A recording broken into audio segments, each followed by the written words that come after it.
rights or not? Because frankly, I am now feeling in a position where I'm in a room with you and I feel unsafe. Yeah.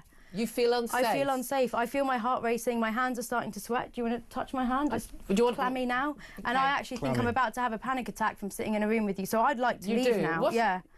So you're feeling... Yeah, you were asked to come on the show to have a conversation. And I've had a conversation. We had a very nice... We've had a conversation. Well, you read out a statement, and now I'd like to ask you some questions. You read out your statement. You did at the beginning. A statement. No, that's me introducing the topic for people who are just tuning in and you added your ad-libs. You got to say what you thought about it. I've said my piece, and now Hey guys, welcome back.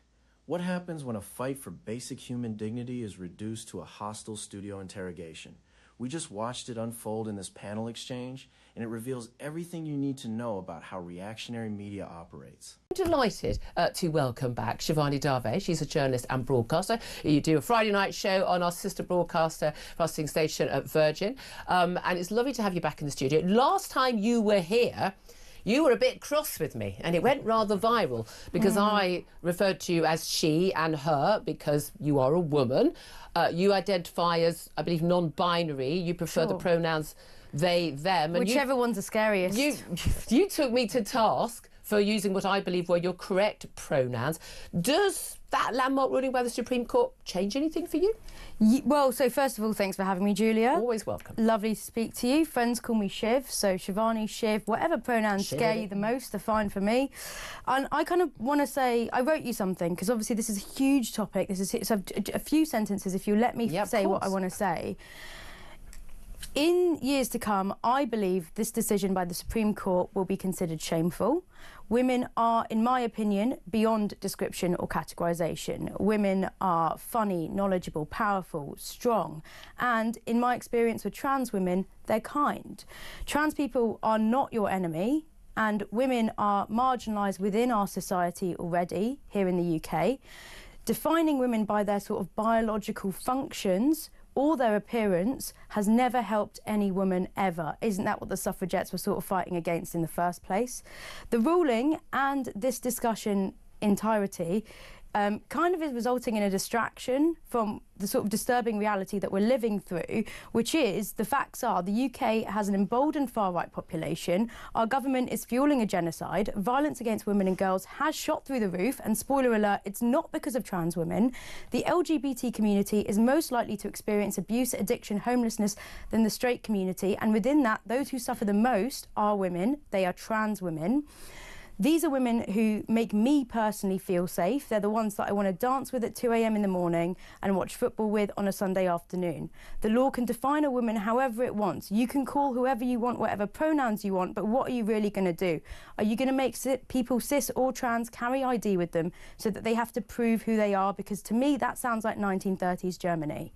If I were to call this out for the BS that it is, and if I were to swear on air, I would be in more trouble personally than any bigoted politician or presenter that has ever played a part to further marginalise this already vulnerable community. Right. Despite the years and even decades that some broadcasters have dedicated to vile and hateful dog whistles about communities that bring so much joy and happiness and creativity to the world and this country, I just think that the people who are celebrating this with their bottles of champagne are going to look back, or hopefully we are going to look back at them and think that it's actually quite dark and quite disturbing that what they are celebrating is a separation of vulnerable people from society who are not going to be able to access the services that they need to access. Right. Okay, there's a lot to unpick there.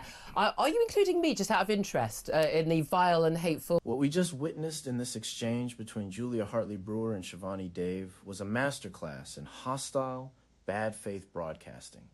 Dave came onto the show prepared to discuss the profound human impact of the UK Supreme Court's ruling on the Equality Act 2010.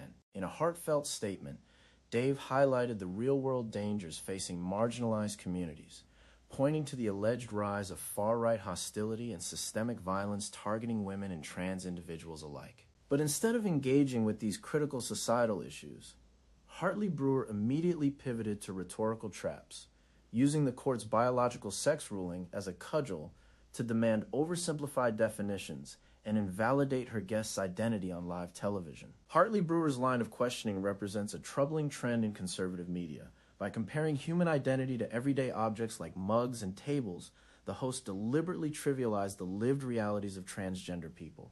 This tactic isn't about fostering genuine debate or seeking truth. It is about reducing complex human rights issues to semantic gotcha games. When media figures insist on rigid biological essentialism while ignoring the systemic harassment and danger trans women encounter daily, they are not defending language. They are actively participating in the marginalization of a vulnerable minority. The breakdown of this interview, ending with Dave experiencing a severe physical panic response and having to walk off the set, is a stark reminder of the psychological toll this televised hostility inflicts. When a broadcaster creates an environment so intensely confrontational that a guest feels physically unsafe, the public square has failed. Standing up for democratic values means rejecting this kind of televised intimidation and insisting that every individual, regardless of their gender identity, is afforded basic respect and safety. All dog whistle broadcasters. It's a self-ID situation. If you feel you sit into that... No, well, I don't, obviously, because Well, I've not been hateful about anyone who's Well, trans if or... you- right, if you so don't- do you? I'm asking you. It's not for me to put you in a category. Not for you. Oh, okay.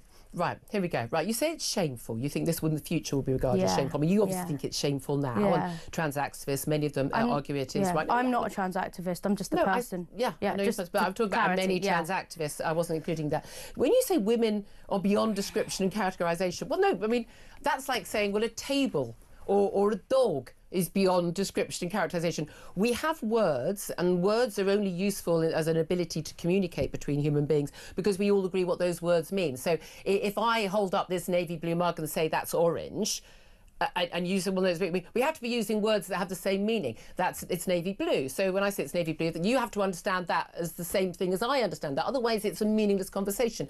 So when we have a conversation about what is a woman, we need to all know what we mean by that. Now, it's your view and the view of many activists, I'm not saying you are, and many activists, that women has a number of different categories. People who were born women and are women, and men who believe that they are women or have a piece of paper saying they are women. The Supreme Court was very, very clear. Yeah. They're saying not only is the law now, they're saying it has always been the case that because you have a piece of paper, even a piece of paper, a gender recognition certificate, saying that you are legally a woman if you're born a man, you are not in fact a woman.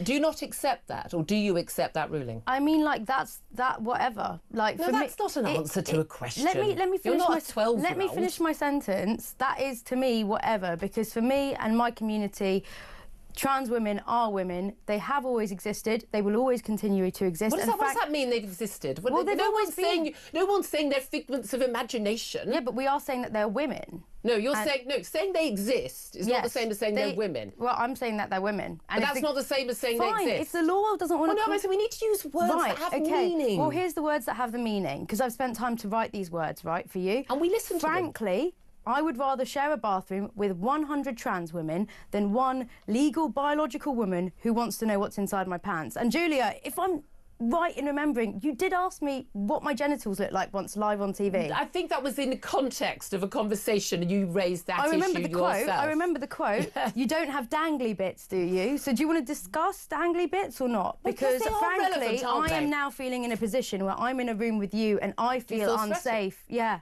You feel unsafe? I feel unsafe. I feel my heart racing. My hands are starting to sweat. Do you want to touch my hand? Just clammy now. Okay. And I actually think I'm about to have a panic attack from sitting in a room with you. So I'd like to leave now. What? Yeah. So you're feeling... Yeah, you were asked to come on the show to have a conversation. And I've had a conversation. We had a very nice... We've had a conversation. Well, you read out a statement, and now I'd like to ask you some questions. You read out your statement. You did at the beginning. Out a statement. No, that's me introducing the topic for people who are just tuning in and you explaining added your what happened. ad-libs. You got to say what you thought about it. I've said my piece, and now I'd really like to go. I thought we were you actually plugged into a mic there. I thought we were going to have a conversation. We cannot allow host-driven intimidation to replace meaningful discourse on civil rights. Thank you for tuning in. What are your thoughts on how media hosts handle complex identity discussions? Drop your comments below, hit subscribe to stay connected, and I'll see you in the next one.